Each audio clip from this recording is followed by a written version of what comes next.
Yes guys, twongeye kugira umugisha rero muri rusange nk'abapayiniya, ni ibintu byo kwishimira. Twongeye duhawe updates ebyiri, twongeye duhawe itangazo ritanzwe na kuwa timu ya P Network. Uyu munsi ni itariki 4 z'ukwezi kwa kabiri umwaka wa 2025. Nababwiye ngo umupayiniya wese ukora mining kandi akaba ikora neza, kabone niyo yaba atarapasinga KYC, niyo KYC we yaba yarapfuye, niyo yaba yarakoze amazina adahuye n'ari kwiranga muntu, uwo nguwo nta kabuza payi ziwe azaziryaho.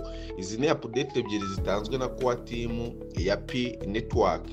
Niyo mpamvu mbagize ngo abantu mudukurikirana kuri Mbarusha Mining TV mumenye amakuru hakiri kare, mumenye ibyo kuwa timu ya P Network yatangaje, mubimenye mu bantu ba mbere. Nimba uri mushyashya akari ubwambere ugeze hano kuri Mbarusha Mining TV, uyu niwo mwanya wo gukanda kuri subscribe ugafungura inzogera kugira tujye tubana muri update zacu za buri munsi. Igihe cyose Mbarusha Mining TV ya-uploadinze video kuri YouTube, iyo video ugibonera mu bantu ba mbere. Kanda subscribe ufungura inzogera kugira tujye tubana muri update igihe cyose Mbarusha Mining TV ashyize video kuri YouTube. Hano rero ni amakuru yanyuze ku rukuta rwa X cyangwa kuri Twitter. Ndagira ngo nkubite mbanguranya twihuta cyane, siko simba shaka gukora video ndende cyangwa video ize kuba yagira ute yarambirana. Na update ebyiri bashyizeho. Update ya mbere imazeho imazeho amasaha agera muri 5, ariko ushaka kuza kuyibona imazeho nk'amasaha 10 cyangwa amasaha 20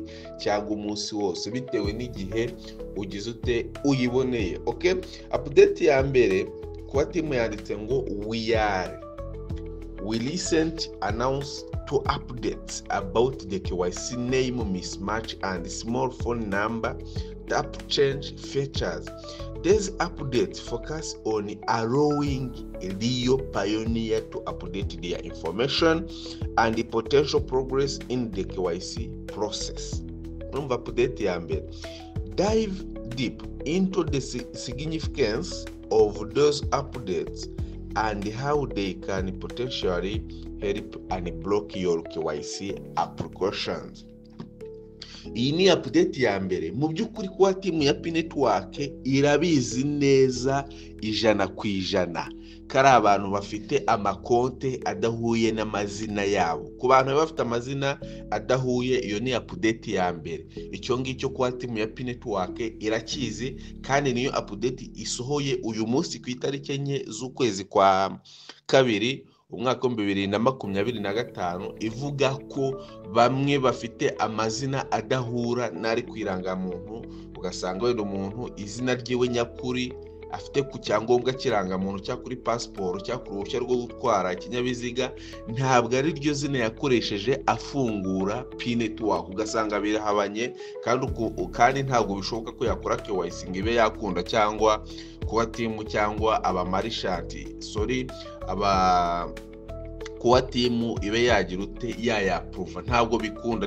Niyo mpamvu rero kuwa timu ya P Network nayivuze ngo twishimiye, cyangwa uyu nuwe munsi wo kubamenyesha ko ari update ebyiri tubashyiriye hanze. Update igendanye n'amazina, none ubu ngubu bigiye kugira ute, bigiye gukemuka. Bagiye gushyiramo uburyo bwo kuba wayahindura ayo mazina, ukabashyiramo amazina yawe ya nyayo, hanyuma ukaba wakemererwa gupasinga KYC. Nyabuneka ibintu ni ibintu babihangayikishije abantu.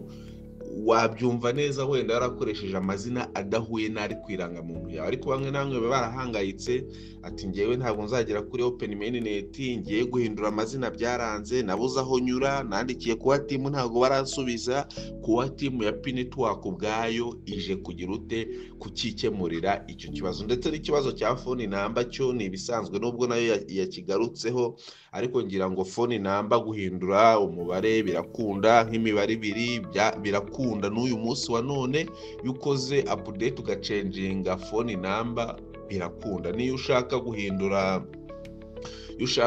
password nabyo birakunda. Niyo ushaka updatinga email birakunda. Iyo ni update ya mbere, yari update igendanye n'amazina adahura ndetse na phone number. Icyo kuwa timu ya P Network yakivuze. Iyi ni update imazeho amasaha 5, ariko ushaka kuza kuyibona imazeho munsi cy'amasaha 10 cy'amasaha 15 bitewe n'igihe urebeye update. Ari niyo mpamvu tubabwira ngo ukanda subscribe hakiri kare, ufungura inzogera kugira igihe cyose Mbarusha Mining TV yaprodinze video kuri YouTube, iyo video ugibonera mu bantu ba mbere. Tunyaruke tujye hasi, tujye kuri update ya kabiri. Bahagarutse no kuba marchant, ni update nayo iyo imaze amasaha 7, baravuga ngo help prepare for open network in any way you can, whether you are a pioneer or developer or merchant, so we can collectively move toward the next part of Pi's journey.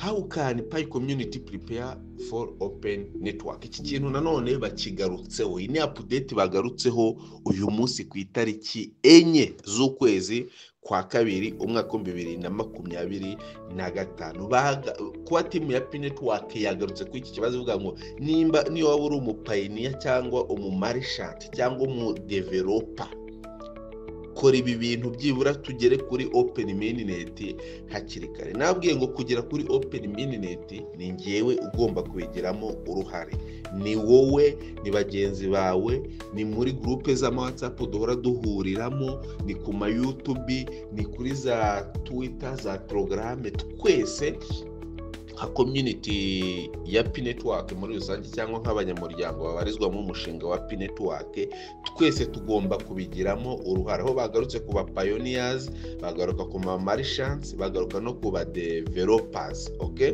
aba pioneers babasabye iki? Pioneer should complete any migration requirements in addition to passing KYC to migrate to mainnet, and should not only complete KYC and mainnet migration themselves, but also encourage their networks to migrate their balance and engage with Pi utilities.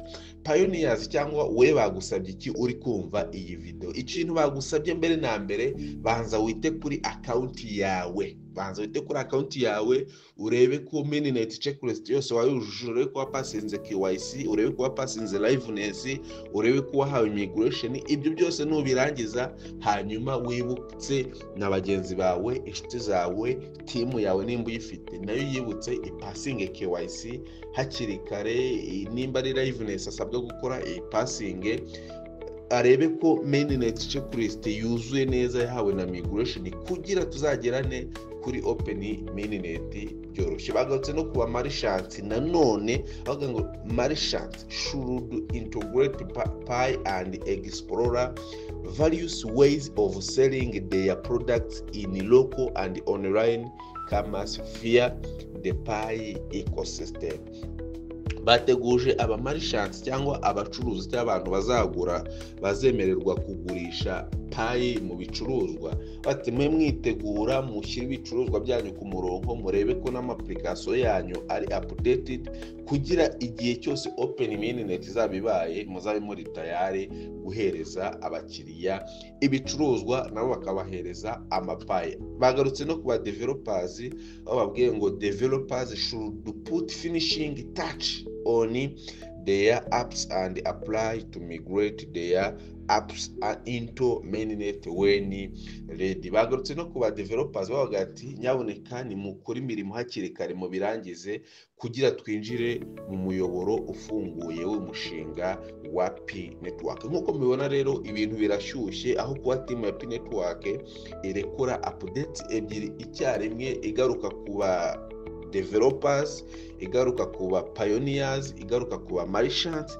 ndetse ikagaruka no ku kibazo cy'amazina cyari cyarazonze aba pioneer, kuko muzi ko amakonte menshi ntarapasinga KYC bitewe n'ukuntu bagiye bafungura izi account batabisobanukiwe, bataramenya ibyo ari byo, agapfa gushyira amazina abonye. Cyari cyarabaye ikibazo rero, kandi icyo gihe system yabaherezaga KYC cyangwa ati uzuza imyirondoro yawe, ugasanga ikibazo cyo kuzuza imyirondoro kiri kugira ute, kiri kumugonga. Uyu munsi wa none rero kwa team ya Pi network ibigarutseho. Ndasoza nza kuvuga hari igihe kuba timu ya Pi Network isora update nk'iyi ngiyi wenda wahita ujya muri account yawe ntubibonemo, ariko uyu ni wo mwanya, iki nicyo gihe, iyi niyo minsi iba igiye kuba yagira ute yabikosora ikabivugaho, ku buryo wajya nko muri profile setting za Pi Network ugasanga bashyizemo uburyo bwo guhindura amazina bwa nyabwo cyangwa butari busanzwe, cyangwa uburyo ki bworoshye ushobora kuba wagira ute wahita ko uhindura ayo mazina. Nuhita ujyamo ugasanga ntibirimo, rero ntuze kugira ikibazo, ntuze guhagarika umutima, ntuze kugira impungenge.